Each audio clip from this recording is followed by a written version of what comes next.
Hello humans, and welcome to Outside. Today I'm going to show off how I would cut through a tree.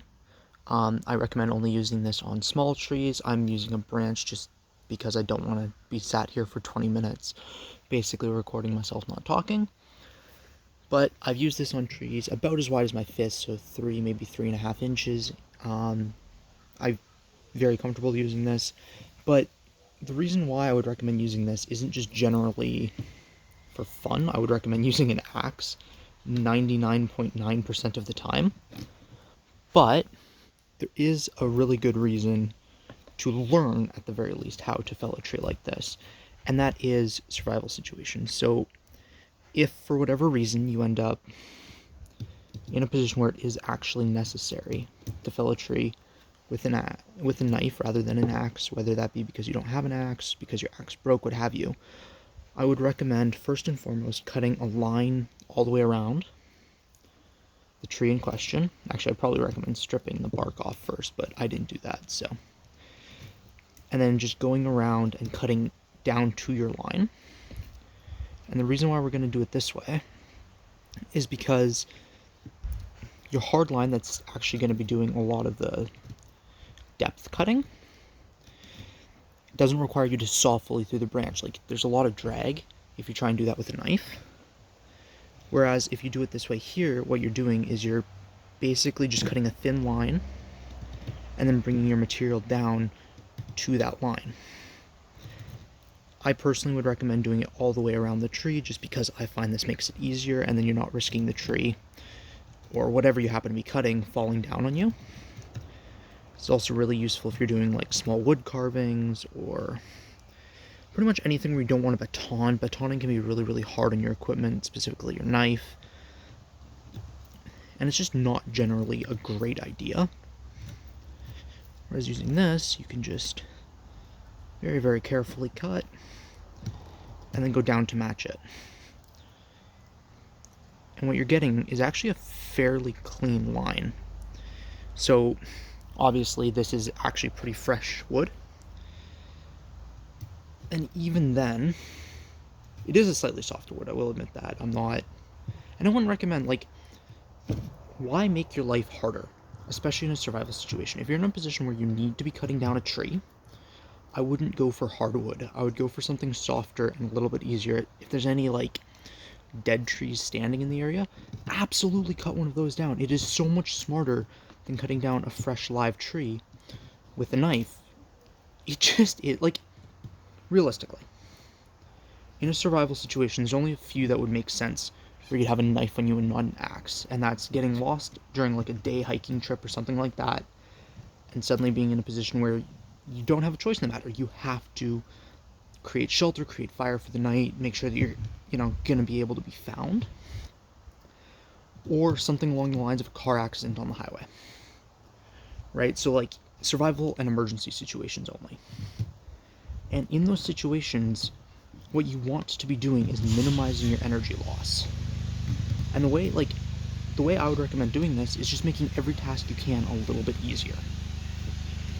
Right? So saw, chip down. I'm using a Morativ Companion F for a few reasons. One, it's a pretty entry-level knife. Like, it's not going to be something that's going to alienate a very large amount of people. It's not like, oh yes, you have to have this $750 bushcrafting knife for optimal. You really don't. You need a sharpened piece of steel. And another reason is one of these things lives in my car. Like, this is realistically the knife that I would have on me if my car went off the highway, or, last year in BC, a bunch of the highways got closed down due to flooding.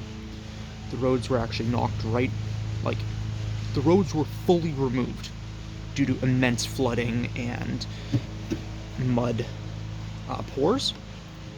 And in a situation like that, where potentially the highway behind you has been destroyed, and the highway in front of you has been destroyed, and you're dealing with potentially 2 or 3 days before people are going to be really accessing you, it makes sense, especially if you're in a more quiet part of the highway, a more out of the way part of the highway, it makes a lot of sense that you may not be found for a few days.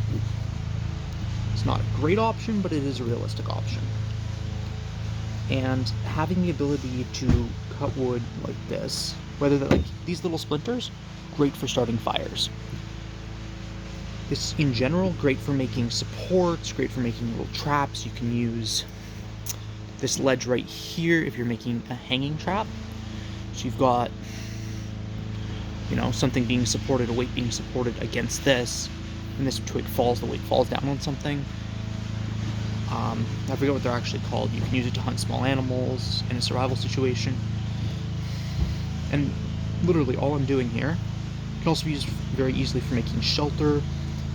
If you need logs of a specific size or logs that are going to fit together, using this is very useful. And you literally just go around and snip, and you can get a nice final point here, and you can get a very, very flat cut, especially for a knife or even an axe. Like, you're not getting a particularly flat cut. And as you get right near the end here, the wood is going to start getting weaker, and it's eventually just going to cut through like that. And you can see, right, I've been at this for what, 6 minutes? And I've cut pretty well right through. This is about 1 inch in diameter. And then if you need to, you can baton with the grain. You don't want to be batoning flat like this. A lot of people use this for torture testing because it's rough on your blades to do this. In a survival or camping or whatever you're using this for situation, unless you're wood carving, you need to keep your knife in a condition where it's usable. And it doesn't make sense to be purposefully damaging your blade going against wood like that. If you need to split wood, you can baton this way here, and you'll be able to split wood vertically. Trying to split wood horizontally is just stupid, quite frankly. Boom. Yeah, stay safe and have fun with her, guys. Cheers.